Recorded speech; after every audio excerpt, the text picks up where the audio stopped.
Good morning, ladies and gentlemen. Welcome to the first workshop of the Geography and Philosophy of Philosophy project. One of many events, I think, around the world. I think I'm going to let our esteemed dean say a few words of welcome first. It's great to have you all here from so many different places. That is what, with my dean hat on, that is what UJ is aiming to be about. It's about internationalization.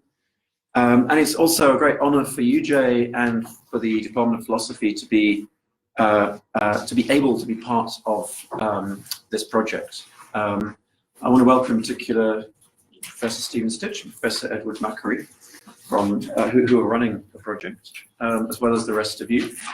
And finally, thanks to Veli for putting this together. Here. Very good. A small correction, a big correction actually. It's all been Josien's work, so a huge thank you to her for organizing this. Of course, the biggest thanks goes to Templeton for providing the means, and to our PIs for running such an amazing affair. So for coordinating this, I don't know when Edouard sleeps. I wonder myself. Edouard, we're very privileged to have you here today, and thank you for giving us the chance to host the first workshop of the series. We look forward to the talk. Thanks, Veli. Extremely pleased to introduce the first talk of the first workshop for the Geography of Philosophy project. This project has been going on now for almost 2 years. The first year was not funded by Templeton. The second year was the first funded year. Funded by the foundation.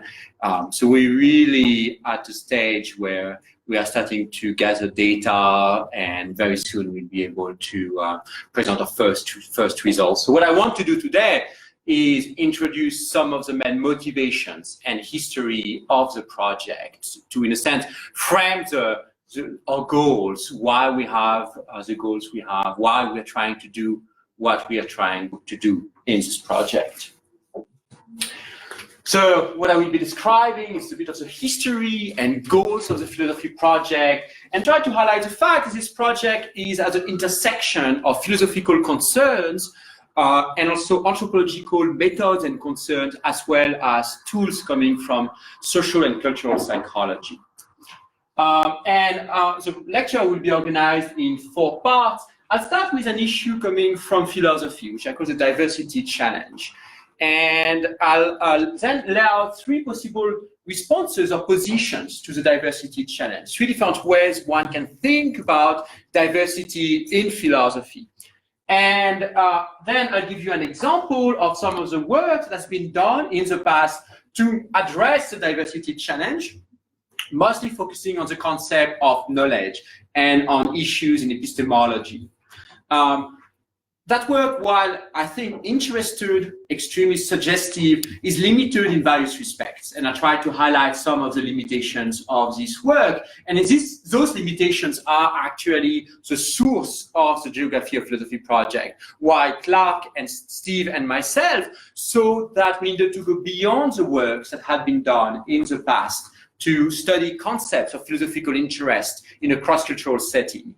And as a result, I'll sketch out the Geography of Philosophy project, the people involved, our aims, and what we're trying to do from now on. So let's start with the diversity challenge. So here's one way to put it, a fairly abstract characterization of what I take to be this challenge for philosophers.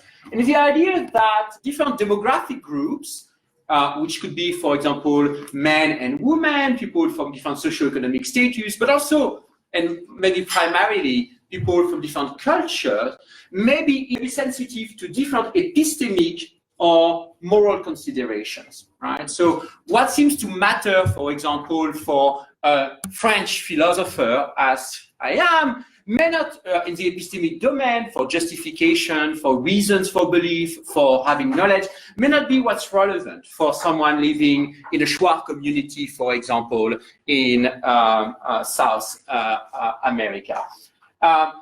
And you could find this challenge in both the epistemic domain and also in the moral domain. So in the epistemic domain, for example, the question would be that the challenge would take the following form: what it means to justify one's belief, what it means to give reasons for one's belief, whether it even matters to give reasons or to have reasons for one's belief, what it means to know or what is required for knowing, what are the norms for asserting something. All these issues may vary across demographic groups. In the moral domain, one can formulate a very similar type of question: what is required for blaming or for praising action, for forgiving an action, for giving a pass when someone has done something that is wrong, what it means to have a good or a wise life, what responsibility require. All of that may depend on different facts in different cultures, right? And that's a reasonable assumption. However, I think it's also a fact about much of contemporary philosophy, particularly of analytic orientation, not all philosophy, obviously, but I think much of contemporary philosophy of analytic orientation, one that's mostly done in North America and also in a large part of Europe, is that that form of philosophy is pretty much only sensitive to the type of epistemic and moral considerations that matters to Westerners. And there's been very little even consideration of the possibility that there's a form of parochialism in thinking that the epistemic concerns and moral concerns that are highlighted within the Western philosophical context might not be universal. So that's, in a sense, the background of the work that has been of the background that has been driving some of my work, and before that, some of Steve Stich's work. Now, that's a long-standing concern. It's not a new concern. If you go, for example, through Steve's gigantic corpus, a delight, of course, you would find again and again that Steve has been making the point that some of the concerns that analytic philosophers, analytic epistemologists have had may not be shared across cultures. So here's a somewhat older article, Could Man Be an Irrational Animal, coming from the 1980s. And in this article, Steve draws a comparison between the Chomskyan view about languages, according to which languages vary according to a few parameters that explain why there is diversity, and what could be found in epistemology. And the idea is that maybe it should be a live hypothesis that, as Steve put it, that why should we not expect that cognitive competence with respect to rationality will vary just as much as linguistic competence?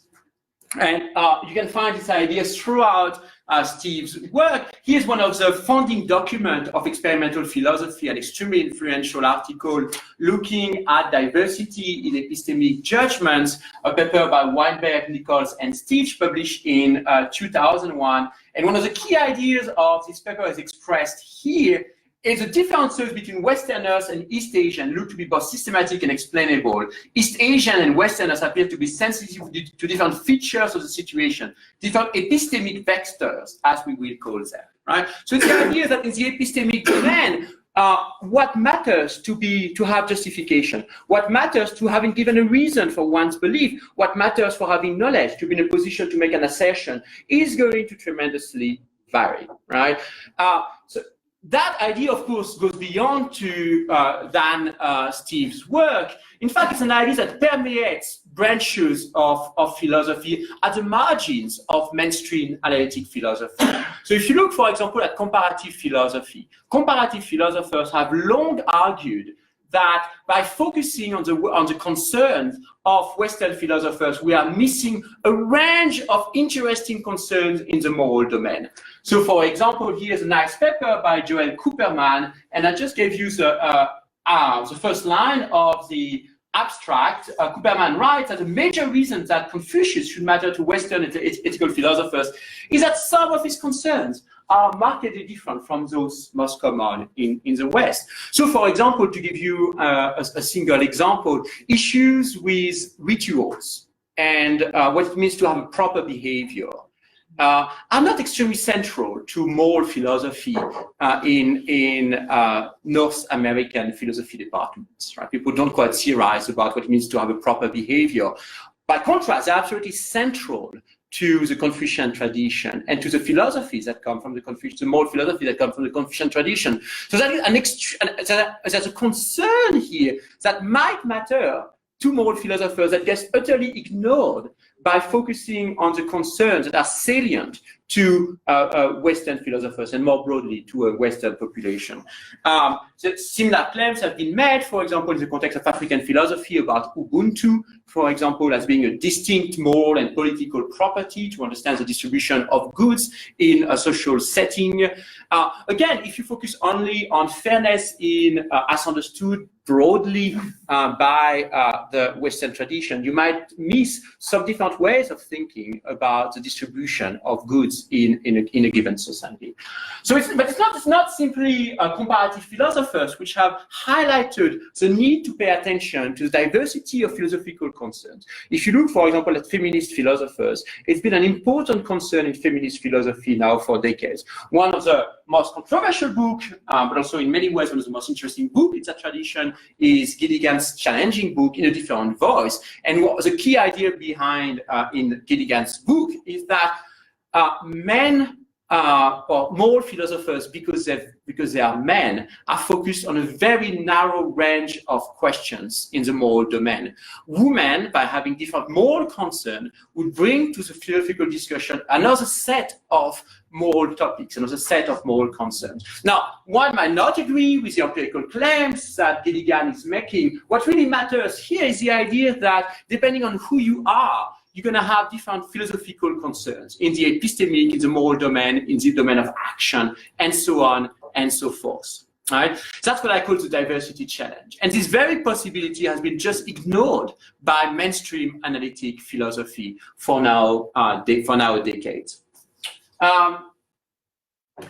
It's worth pointing out, I won't spend too much time on that in this lecture, but I'm happy to come back to that issue in the Q&A. It's an issue in metaphilosophy. That's a challenge coming from diversity, or the diversity of concern, matters independently of your conception of philosophy. As you know, philosophers have very different conceptions of what it is they're doing. Some philosophers think, and it used to be the common view in philosophy, that the job of a philosopher is to analyze concepts. So there are concepts, the concept of knowledge, and our job is to analyze that concept. Other philosophers think, no, the job is not to analyze concepts. The job is to create, to engineer new concepts. Other philosophers think it's a mistake to focus on concepts. Rather, we should focus on things in the world. Knowledge itself, not the concept of knowledge, not the way we talk about knowledge, not the way we think about knowledge, but knowledge itself, or freedom itself, or permissibility itself, or the right and the wrong themselves. Now, I won't argue for this point here, but I think it's quite easy to see that the diversity challenge matters for all these ways, in different ways, but it matters for all these ways of doing philosophy, right? If you think the job of a philosopher is to analyze concepts, if people have different concepts, surely that should matter. If people have different concepts, surely it should influence the way you're thinking of engineering concepts, of preparing concepts. That should be a source of information. And if you think the job of a philosopher is not to analyze concepts, but to study things in the world, you might be really interested if around, for example, knowledge, there's a bunch of epistemic properties, knowledge, knowledge star, knowledge second, knowledge third, which are a bit like knowledge, but a bit not like knowledge. And that people in other cultures are not focusing on knowledge, but knowledge star, or knowledge second, or knowledge third, and so on and so forth. Right? So even if you think that many contemporary philosophers, that the job of a philosopher is to analyze not concepts, not words, but things in the world, the diversity challenge is still something you should be intensely concerned with. All right, so I've been laying out what I think has been a source of inspiration for many of us in experimental philosophy, in non-mainstream philosophy, and I think a concern that has been for too long ignored by mainstream analytic philosophers. There are three different positions one might take with respect to this idea of diversity, and I want to lay them out as a way to organize the discussion. The first one is what we might call the philosophical unity of humanity. It seems to be often the default position of philosophers. It's just a denial of the diversity challenge. It just amounts to be saying that all over the world, rational people, whoever rational are, people like us, I suppose, but rational people happens to share the same philosophical interests, essentially the same philosophical concerns. It's a possibility, after all. It would be actually perfectly possible that when you look in the epistemic domain, people are sensitive to the same concern, that the norms of assertion are the same all over the world. It is an open possibility. So that's one position one might have. It's just rejecting that diversity is a challenge. As a matter of fact, when you look closely, people across demographic groups are really concerned with the same philosophically relevant things. Right? Another position one might have is, is the opposite position, in what we call the plasticity of the philosophical mind. It's the idea that when one looks closely at the fact there's a tremendous diversity of philosophical concerns. What matters, for example, to make an assertion in maybe the Shwa or maybe in some groups in India, just doesn't, it's quite different and has very little to do with what matters, for example, for a North American academic, right? So there will be tremendous diversity in the concerns that matter for philosophy. And of course, between these two extreme positions, you could define middle ground position, right? Positions that are going to concede that there's a fair amount of universality, but also some diversity. And one model is the one I'm personally very attracted to, is a model of distinguishing a core and a periphery. And the idea is that there will be aspects of or concepts or maybe of folk theories that are universal, that are going to be found pretty much in all cultural settings. In the same way, for example, that cultural psychologists and developmental psychologists and cognitive anthropologists believe that pretty much all over the world there is a shared folk biology, right? The idea there is that all over the world, people bring the same concept, the same expectations, for example, about development, death, birth, growth, the idea is that species carry something like an intrinsic potential that get to be developed if the external forces prevent the development of the organism. So there's a universal folk biology, but that folk biology gets to be elaborated in specific ways in specific cultural contexts.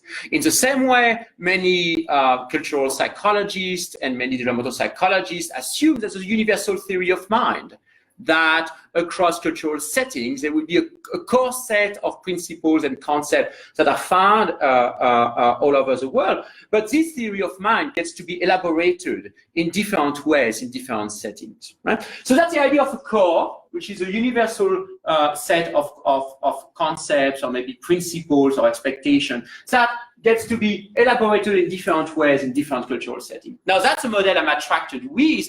Again, it might not be the right model, but that is a distinct model from the idea of having a philosophical unity of humanity and a total plasticity of philosophical concepts. It's a variation under constraint here.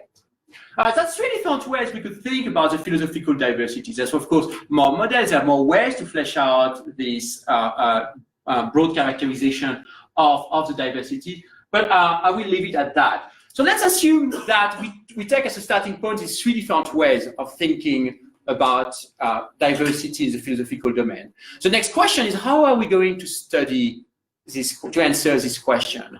Now, in the past, what philosophers have done is they've looked at the work coming from social psychology and cultural psychology. And many of us have been extremely influenced by the work coming from cultural psychology, in particular by the work coming from Dick Nisbet, right? So when we wanted to find out whether it's likely that people in different cultural settings are sensitive to the same consideration in the epistemic, moral domain, so on and so forth, many philosophers in the past just look at the available work done by anthropologists and psychologists. I think that was actually a great first step. So this work is extremely exciting and interesting and inspiring, but it's limited in many respects. And one of the respects in which it's limited is that often it's only based indirectly on the concerns on the questions philosophers might have. It's does not speak directly to what we philosophers might be interested in. So more recently, mostly starting with the birth of experimental philosophy, experimental philosophers have taken matters in their own hands, for the better, or as Veli said earlier, maybe for the worse, depending on who you ask. So because the existing work does not speak directly to what we philosophers are interested in when we try to address the diversity challenge, what experimental philosophers have been trying to do is to do experiments, often but not only, in a cross-cultural context, to bring data that bear on assessing the universality or variation in concepts of philosophical interest. I already mentioned that paper, Normativity of Epistemic Intuition, one of the founding documents of experimental philosophy, and Stitch was a co-author. Another one, that paper I'm very fond of because it made my career, so it's a good reason to be very fond of that paper. And that was also a cross-cultural paper, not about epistemology or morality, but about language, about referential intuitions. And since then, there's been a small industry of work looking either at variation, but also in some cases at universality. So for example, this interesting paper by Sarkisian and colleagues look at universal intuitions in the domain of free will. Right? The idea that when it comes to understanding free will and responsibility, so they claim anyway, you're finding pretty much a similarity across countries. The Geography of Philosophy project really is a hair of the idea that if we want to address the diversity challenge, we need to do it ourselves because we just can't expect scientists. Thanks, Clark. to sacrifice some of their time to do work that's directly relevant to our philosophical concerns. All right. So we've seen what I think is one of the main sources of philosophical sources for the type of work we're doing, is to try to assess whether there's a universality or variation and what type of plasticity we might find with respect to the concerns that matter in philosophy, in epistemology, in morality, and so on and so forth. We've seen three positions and the need to study them empirically and the limitations of just relying on the work that's been done so far. What I want to do next is to describe some of the work that was done before the Geography project, the Geography of Philosophy project, and that gave rise to the Geography of Philosophy project. That's why I liked Veli's introduction, because that project was funded under the idea of humility. So the title of this project, which was also funded by the Templeton Foundation. So again, we are grateful for the support of the foundation over the years, was called Intellectual Humility and Cultural Diversity in Philosophy, and it was directed by Steve Stitch and myself. The website, sadly enough, is not alive anymore. Here's a description of the goal of the project. This project will conduct the largest and most systematic study of philosophical intuitions. Not true anymore. That's been now that's the Geography of Philosophy project. That's is the largest and most systematic. But anyway, at the time that was true in different cultural groups ever undertaken, collecting data in more than 15 countries around the world. We'll see to determine the extent to which philosophical intuition really differ cross-culturally. And here are the countries we collected data from in the previous project. So we had more than 15 countries. In fact, we had 22 countries. We work with 17 languages, and so on and so forth. So that was quite a large amount of work. I'll highlight in the next section the differences between the Geography of Philosophy project and the Humility project, to explain why some of the limitations of the Humility project led us to slightly reconceive the way we are trying to answer the diversity challenge. All right, so what I want to do next is to give you some of the results of these projects that motivated doing further work, focusing on knowledge, largely because that knowledge is one of the concepts also that we are looking at in the Geography of Philosophy project. So one of the questions coming from epistemology was whether knowledge ascription, so ascribing knowledge to someone, is defeated when that person formed her belief by luck. So let's suppose someone form a belief, she gets it right, you know, she has a true belief, and furthermore, she has good reasons to form her belief, right? You know, everything else considered, it was perfectly reasonable for her to form her belief. So if she has a true belief, it's justified, but really, she was really lucky to get it right, right? The question is whether luck as a component of the process by which we form our belief defeats the ascription of knowledge. So analytic philosophers have been extremely concerned with this question, and we wanted to know whether people treat luck as a defeater of knowledge ascription across countries. And we published 2 papers on that. Here's the first paper that actually may have predated the Humility project. It was published in News. So what we did in this paper is we gave people 2 Gettier cases here. I'll just read one of them to give you a sense of how this works. And we gave them 2 control cases. One was a case where someone had a false belief. And the idea, if you have a false belief, you don't know anything, you don't know, you have no knowledge. And another one was a case where the agent had a perfectly good instance of knowledge, right? So let me give you one of the Gettier case. Paul Jones was worried because it was 10 p.m. and his wife Mary was not home from work yet. Usually she's home by 6 p.m. He tried her cell phone, but just kept getting her voicemail. Starting to worry that something might have happened to her, he decided to call some local hospitals to ask whether any patient by the name of Mary Jones had been admitted that evening. At the university hospital, the person who answered this call confirmed that someone by that name had been admitted with major but not life-threatening injuries following a car crash. Paul grabbed his coat and rushed out to drive to University Hospital. As it turned out, the patient at University Hospital was not Paul's wife, but another woman with the same name. In fact, Paul's wife had a heart attack as she was leaving work and was at that moment receiving treatment in Metropolitan Hospital a few miles away. So in that case, the agent, Paul Jones, forms a belief that his wife is in a hospital.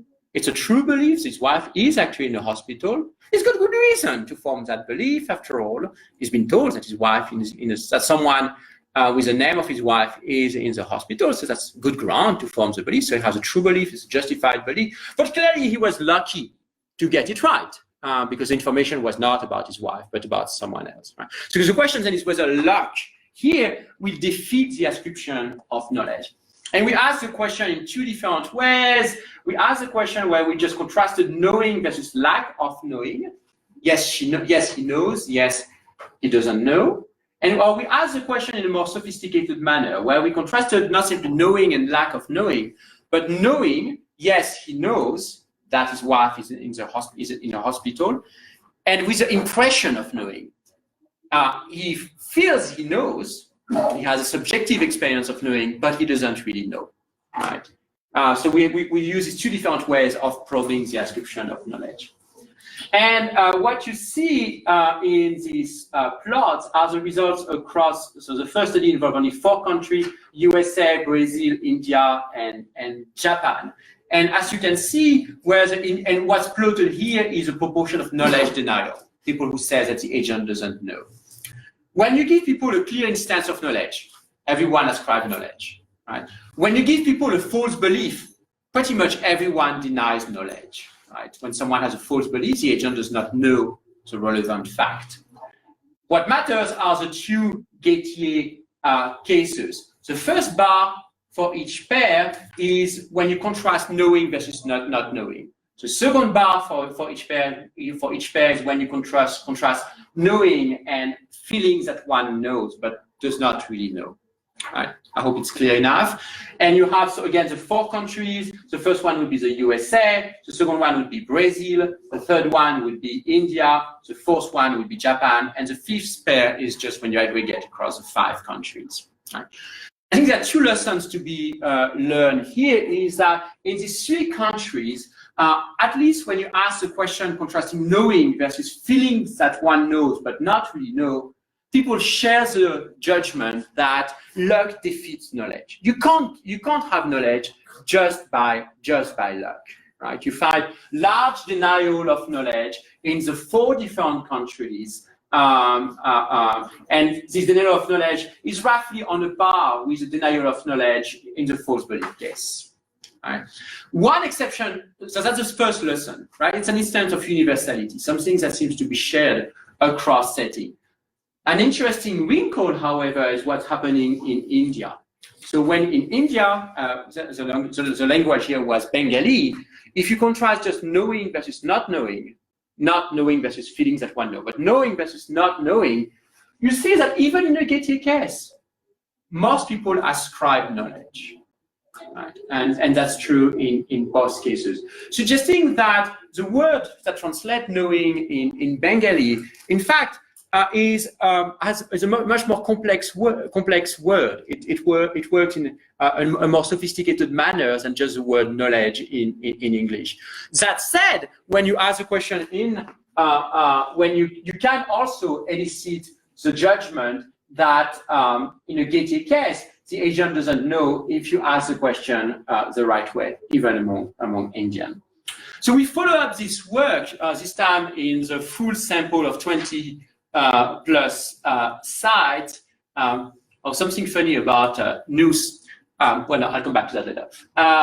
So that's a Getty infusion from South America to Asia. That's our sample of countries all over the world. And we basically replicated the finding across the 20 plus country.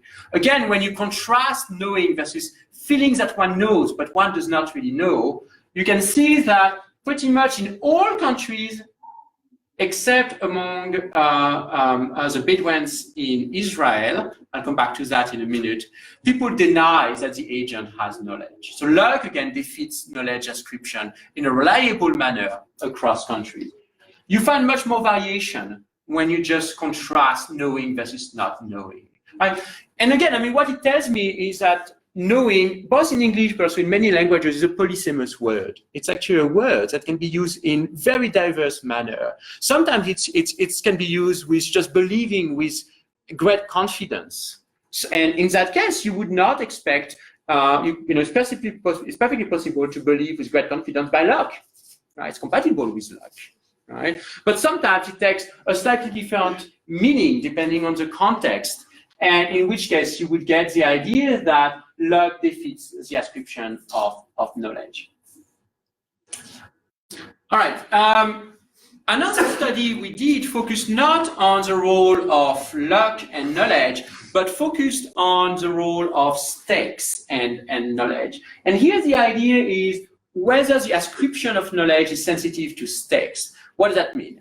It means the stake here is how costly it would be to have a false belief. In some situation, having a false belief is not costly at all. It doesn't really matter whether one knows the truth or one just has a false belief. However, in other situations, it's extremely costly to have a false belief, right? So it can be a matter of life and death, for example. The question then is, are we more likely to ascribe knowledge to someone depending on what is at stake for him or her, right?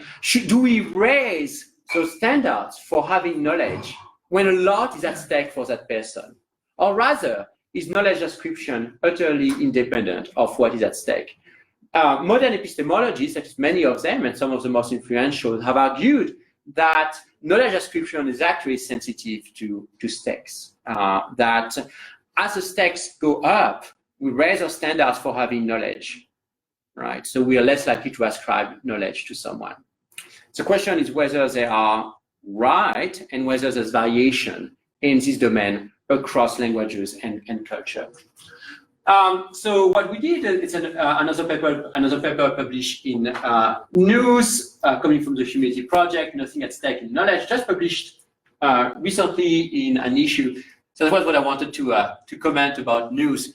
News hasn't gotten the idea that you can be more than 2 or 3 co-authors in a paper. We're like 50 or 30 co-authors on this paper. 46 co-authors, and the things that for each author you need to have 2 lines, and they put 8 on a page, so it takes like 8 pages to put all our co-authors. It just crossed their mind that there might be a more efficient way of presenting 46 co-authors, but you know, we just said it just makes my article much longer. So, instead of having a 15-page article, now we have a 23-page article in News. So I'm not going to complain. Anyway. Philosophers need to catch up. So in that study, we followed the philosophical tradition in using a pair of cases called bank cases. In the first case, someone so that's what is slightly bluish here. You don't see it very well. I apologize. Bob and his wife receive a check in the low stake condition. So they go to the bank. There's a line in front of the bank. In the low stake condition, it does not really matter whether they deposit the check in the bank, so they go home. In the high stake condition, it really does matter. Oh, and Bob says, I know the bank will be open on Monday. We'll come back on Monday. In the low stake, it doesn't really matter whether they leave the check at the bank. In the high stake condition, really, it matters quite a lot. So same situation, well-paired set of vignettes. Philosophers have used this pair of vignettes to argue that in the high-stake condition, which is this one, is the money is not deposited to their bank account before Monday morning. So important checks they wrote will not be accepted by the bank, leaving them in a very bad situation.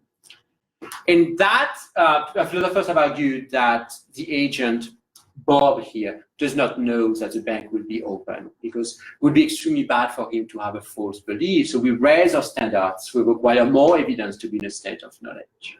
All right. By contrast, nothing at stake here. So we have lower standards to ascribe knowledge.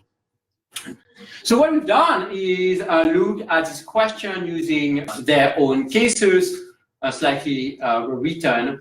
And what we found is that. So what you see is that all our countries right there, organized by region. What you see here is, sorry, the image is not extremely good. In black, that's the high stake. In gray, that's the low stake. And what you see is that in all the countries we got data from, stakes just doesn't matter, right? So stakes has no impact whatsoever on the ascription of knowledge. In contrast to what most epistemology seems to be holding these days, stakes is an irrelevant factor for the ascription of knowledge. So in that finding, 2 things should be striking if you know a little bit of analytic epistemology. First is that stakes just doesn't matter. Depending on what's at stake, people ascribe knowledge in exactly the same way. And second is that there's actually very little variation here across countries. Just like for the case of the Gettier case, it's something that seems to be fairly invariant across cultural settings, at least for the cultural settings we've been looking at. Something we also looked at in past work is the role of reliability for ascribing knowledge. And the question here is, does forming a belief in a reliable manner, being more likely to get a true belief than a false belief, is that sufficient for forming knowledge? Do you have knowledge if it happens that you form your beliefs through a reliable process? Again, an important question coming from analytic epistemology. What we use here was a case drawn from analytic epistemology called the Truthem case. I read it with you. One day Charles was hit in the head and knocked out by a falling rock. As a result of being hit and knocked out by the rock, his brain was modified in such a way that he is now always right when he estimates temperature. Someone has an accident, weird stuff, he always gets it right, perfectly reliable, right? Tell him, how much is it? He says, well, 23 degrees Celsius. Yeah, get it right, and so on and so forth. Child is completely unaware that his brain has been altered this way, in this way a few weeks after having been hit in the head and knocked out by the rock. He happens to believe that it is 71 degrees in his bedroom. Apart from this estimation, he has no other reason to think that it is 71 degrees in his bedroom. Yes, it's in fact 71 degrees in his bedroom. Right? The question is, does he know it's 71 degrees in his bedroom? If you answer yes, you treat reliability as sufficient for having knowledge. If you answer no, you're saying, well, reliability may be a component of having knowledge. It might matter, but it's just not sufficient. You need more than reliability to know something. Right? And here are, so it's an unpublished study coming from the Humility project. And two things here should strike you. The first one is that in no country is a model answer yes. Basically, in all countries, people deny that being reliable is sufficient for having knowledge. But you also find a fair amount of variation in the significance of reliability across countries. In some countries, for example, in China, reliability just is so to be quite much less important to ascribe knowledge. By contrast, in most European countries and Western countries, with some exception, reliability is judged to be a more important component for the ascription of knowledge. So here you find this phenomenon that fits with the core and periphery model. There's something that seems to be universal, namely the idea that being reliable is insufficient to know something. But you also find variation across culture to the significance of reliability for having knowledge. And the last case we've been looking at is whether knowledge ascription is sensitive to the fact that one could easily have been wrong. So that's called safety in philosophy. So safety is this property that you have a safe belief if you are in a situation such that you could not easily have been wrong. If you have this belief, then it's a true belief, right? So in situations that are quite similar to the one you're in now, if you have that belief, you get it right. Right? It would have been hard for you to be wrong. That's what safety is about. And one way to look at safety is to put people in a situation where they get it right, but they could equally have gotten it wrong. Right? So some form of luck speak against safety. Right? And the type of situation that philosophers have been using to assess the significance of safety for the ascription of knowledge is called a fake barn case. So let me read you this case. Gerard is driving through the countryside with his young son, Andrew. Along the way, he sees numerous objects and points at them out to his son. That's a cow, that's a cow. Andrew, Gerard says, well, and that over there is a house where farmers live. Gerard has no doubt about what the objects are. But Gerard and Andrew do not realize that the area they are driving through was recently hit by a very serious storm. The storm did not harm any of the animals, but it destroyed most buildings. In an effort to maintain tourism, local townspeople built house facades in the place of destroyed houses. These facades look exactly like real houses from the road, but are only for looks and not actual houses.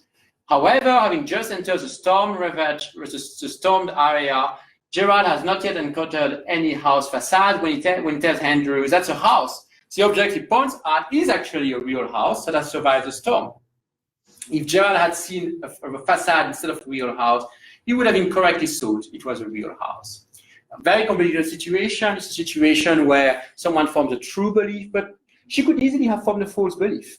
Right? If she had been a bit unlucky, she would have seen a house facade, not a real house, and believed that her house was, what she was saying was a real house. So her knowledge is not safe, to use the jargon used by philosophers. And philosophers have thought that safety undermines, lack of safety, undermined the ascription of knowledge. Right, it's a common view in philosophy. That if you form your belief in such a way that you could easily have been wrong, you don't know it. Right. So that's a common view in philosophy. And the question we were interested in, using, again, the usual case in philosophy, was, is that a common view across culture? Is there variation across culture? So we use this case, and in that study, also unpublished, even unwritten, we asked the two usual questions, knowing versus not knowing, and knowing versus feelings that one knows but not knowing. Right? And what you see is that there's a bit of variation depending on how you ask the question. If you just ask knowing versus not knowing, you actually find that most people in most cultures ascribe knowledge. Again, by contrast, if you ask the question knowing versus feelings that one knows but not knowing, most people in most cultures deny that the agent knows in a fake bad situation. And there's also, as we've seen earlier, quite a bit of variation across samples. For me, what it tells me is two things. First, it says something about the polysemy of a word like knowledge, of its translation across languages. Depending on how you frame the question, you're going to get quite different answers to the question you're interested in. And I think that's, it fits with quite a lot of lexical semantics in recent years, looking at ascription of knowledge and coming to the view that knowledge is actually extremely polysemous, in contrast to what philosophers seem to be interested, seems to have in mind. That's one thing. Second thing is it fits with the theme of core and periphery, right? Safety does matter pretty much everywhere when it comes to ascribed knowledge. If you could have gotten an easy wrong, you don't really know it. There must be a sort of, your knowledge must be such that if you believe something, it would have been hard to get it wrong, right? But also, the significance of safety varies across settings, right? So safety is a theme that matters across settings, but how salient it is going to vary from one place to the other. So upshot, I think this literature suggests, at least for the concept of knowledge, that we have what I want to call constraint variation, right? There are some themes that are found across settings, namely the fact that luck defeats knowledge, right? If you get a true belief by luck, you just don't know the thing. That reliability is not sufficient to know something. Being perfectly reliable is just not enough to be ascribed knowledge. And that if your knowledge is not safe, if you could easily have been wrong, then you don't really know it. So that's aspect of knowledge ascription that, as far as we know, seems fairly universal. But there's also variation in how these themes are salient to the knowledge ascribers across cultural settings. Reliability matters more in some cultures than others. It's, for example, in our data, it seems to matter more in Western societies compared to China, for example. Why is that? It's an interesting question. And I'll come back to that issue. Why do we find variation? The variation we find is quite unclear from the data we have. And also, safety matters more in some contexts than other. Again, why that is something that's left really under-theorized in this previous project. All right, so that's in a bit the type of work that we've done in the past to try to address the diversity challenge. What I want to do next is to tell you a little bit what we thought the limitations of this work was, and it's limited in more than one way, and also to tell you why we thought it was time to do better and try, and that's what the Geography of Philosophy project is partly about. Addressing the diversity challenge is an exciting project, but my view is that we've learned a bit, but too little about folk epistemology and other concepts of philosophical interest. And one of the reasons is that the work we've done is extremely limited. It's limited in many ways, and there's only 3 ways here it's limited, and I had a 4th way in discussion that came to my mind when I was reading the vignettes. The first way is that in the past we have focused mostly on breadth.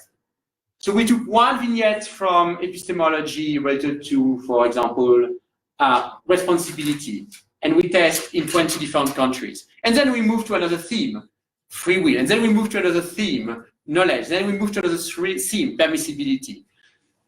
We haven't done any work in depth, right? We haven't said, okay, here's one concept. We're going to study it in a systematic manner. Rather, what we wanted to do really was to show that it's possible to give an answer to the diversity challenge by looking at many different philosophical concepts. By contrast, the Geography of Philosophy project is limited to 3 concepts. So we are trying to get a good understanding of these 3 concepts rather than go through the gamut of concepts of philosophical interest. That's one contrast. The first one is that our sampling was quite limited. We had a lot of cultures, but pretty much all our participants came from, had an educated background. They were all extremely educated individuals, except in one culture in Colombia, I think the NASA people may have been illiterate in that, but they were illiterate actually because it was told, the vignette was told to them. They didn't really, but pretty much all our subjects had a very educated background. And the fact is, if you're a Chinese in the 21st century, you spend your life on the internet exactly as you do if you're a French person in the 21st century, and I'm sure a South African person. we all lived in some way in the same world because of internet. So if you're 21-year-old, your culture matters, but also the fact that you look at the same videos on YouTube, and you're on Instagram for 2/3 of your life. That's bound to influence who you are. So that was an issue with our previous work. In the Geography of Philosophy project, we're trying to go slightly beyond that. Whether we'll be able to do it is an open question, but our goal is slightly to try to go beyond educated people, particularly young educated people who have access to the same cultural resources. And something that came in when I was summarizing the work on knowledge is that we found some interesting variation, some interesting universals too, but we have no understanding whatsoever of the sources of this variation. I mean, I just have no idea, for example, why reliability seems to matter most in Europe than it seems to matter in East Asia. I can spin a story, if you ask me to publish, I'll spin a story, but we just don't know very well why we found the variation. Something that in the Geography of Philosophy project, we're trying to do better than that. We're trying to get at least some hypotheses that are driven by work from coming from various sources. A fourth limitation that's not on the board here, but that was pretty salient to me while I was reading the vignette, is that they're very philosophical. They're all drawn from analytic epistemology.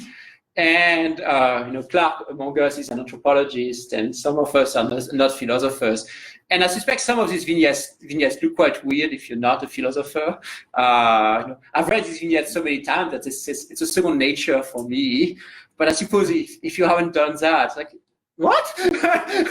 How is that supposed to fit together?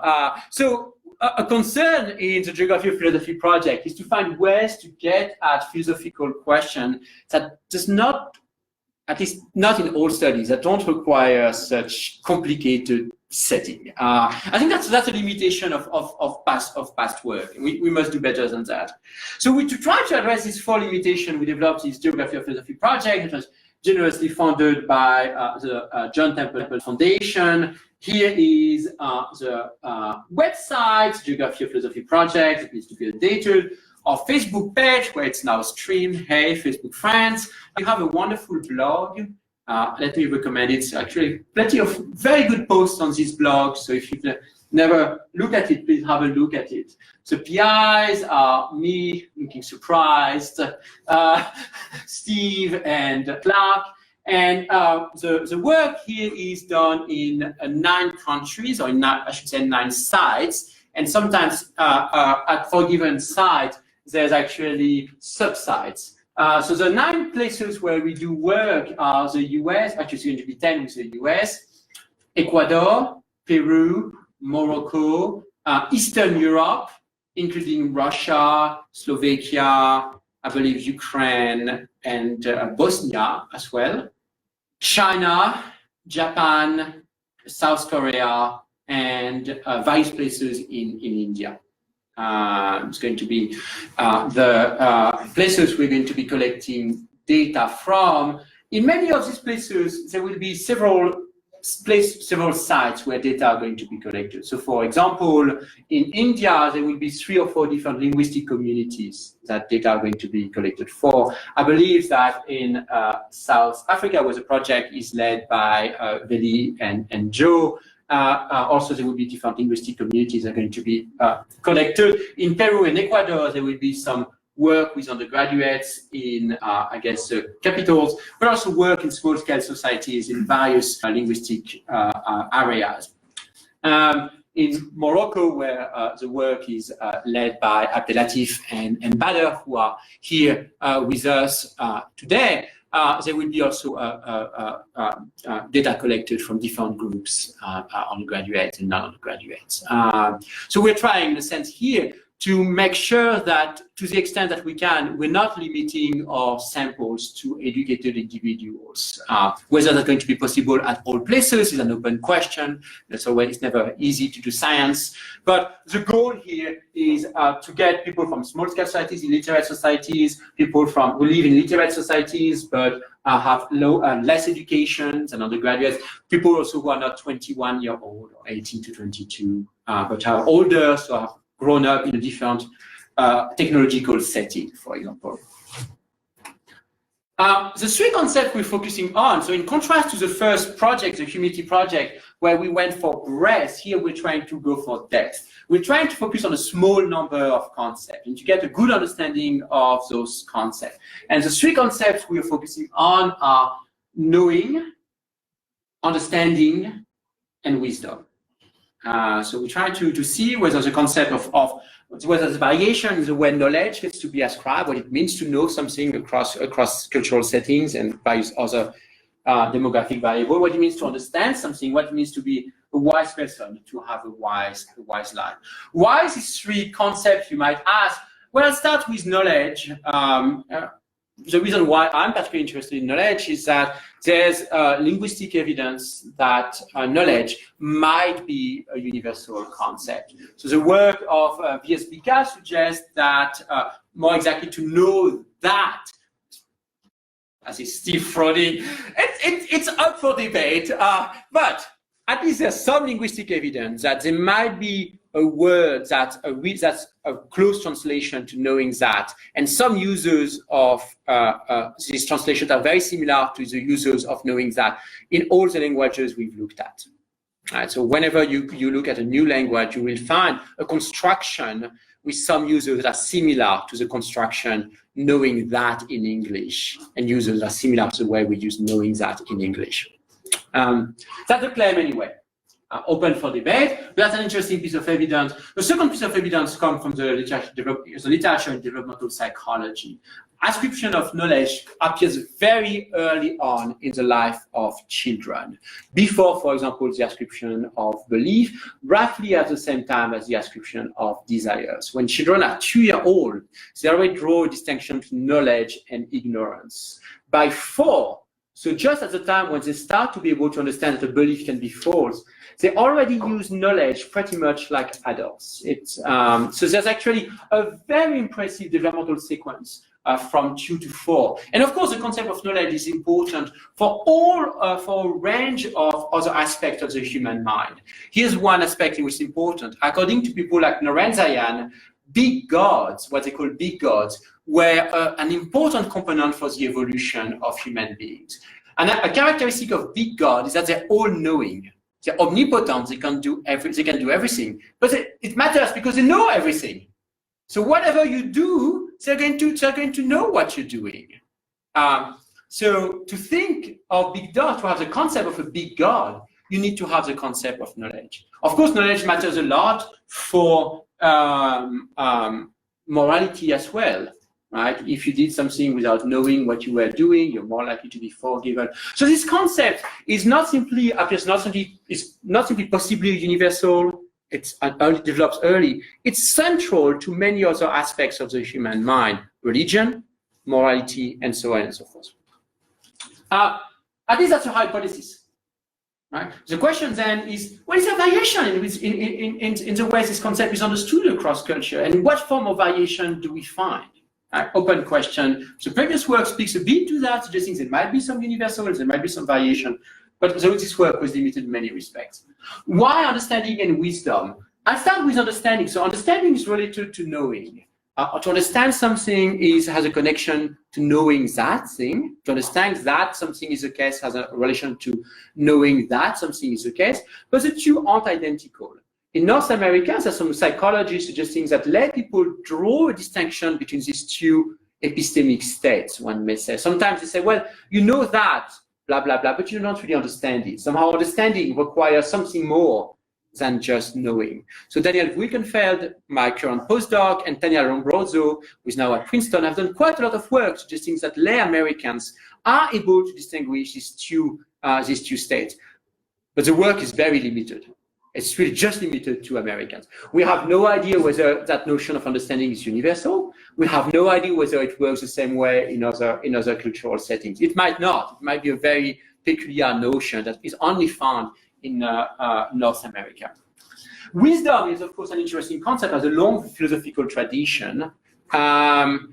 Wisdom is connected to knowing, right? Wise people know things in some way, but has a practical dimension that go beyond just knowing. A wise person is not simply someone who knows things; he's also someone who has a good life in some respect. So it's a concept that moves epistemology towards a practical domain, towards the domain of morality. And also, while there is some work already on wisdom, on wise people, so there's very little work on the concept of wisdom and what it means to be wise across cultural settings. So that's one of the reasons why this concept is one of the three we're focusing on. So our goal is to assess what is known and what remains unknown about these three unrelated concepts in Western and non-Western cultures. And we want to do that in a more principled manner than what we've done in the past, by to be in a position to understand the variation we're finding, not simply to report it, as in previous studies where we were unable to really make sense of the variation we found.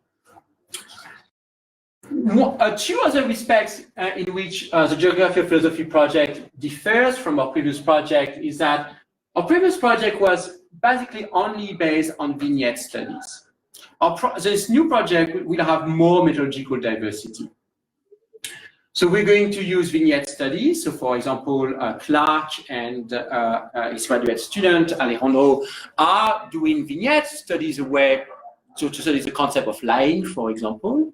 But we're going to use other tools. We're going to use qualitative interview, for example, in the project that is led by Lala Sandrock, who was and still is an associate of the project. We're going to use qualitative interviews to understand the way people talk about knowledge, talk about understanding, talk about wisdom, to prime people to use this word in natural linguistic settings.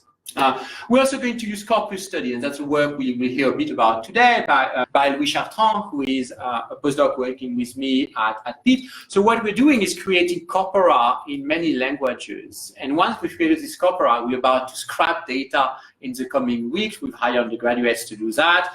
Once we've scrapped the data from online sources, we're going to use sophisticated, hopefully not me, Louis is going to use sophisticated techniques to actually analyze the way these concepts or these words happen to be used across languages in natural settings. And we hope to make this corpora public in the future for future work. We're also going to use methods drawn from behavioral economics. So one contrast with our previous work is the diversity of methodologies we are using. Another one that matters quite a bit is that we're going to get data from large industrialized cities and also small-scale non-industrialized context. And the work here is mostly led by our two postdocs and their respective team leaders, Emanuele Fabiano and Josh Homan, with Josh does the work in Ecuador, while Emanuele does the work in Peru with Pedro Romero, as well as Pablo Quintanilla. And that's the difference with previous work. And another difference that we're paying much more attention to linguistic details and religious diversities than we've done in previous work. In previous work, we spent very little attention to languages. This time we actually are paying greater attention to this kind of question, and also to possibly the significance of religion for some of the themes we're looking at, particularly, for example, wisdom. I think religion might matter quite a bit for the way wisdom is understood. Conclusion, it's an exciting, but I will confess, challenging project. We hope that at the end of the project, we'll be able to give at least some form of answer to the diversity challenge. We'll be able to say, are philosophical concerns do they vary across demographic settings? And if they vary, in what way? Are they extremely plastic? Or is variation more constrained, maybe by a core of theory of shared concerns? We'll be able to answer this question. And also, we are trying to, in contrast to previous work by experimental philosophers, including in our own work, we're trying to have a deeper integration with anthropology and cultural psychology. I think it's interesting to find variation. It's more interesting to understand why we find the variation we are finding and to connect that variation with what is known about cultural diversity. That's one of the goals of this project. Again, this project is made possible through the support. Actually, that's not the wrong. The support of the John Templeton Foundation. That's the wrong line. The previous project was actually made possible by the support of the Fuller Theological Seminary in consultation with the John Templeton Foundation. The new project is made possible through the support of the John Templeton Foundation only. And thank you for your attention. Thank you.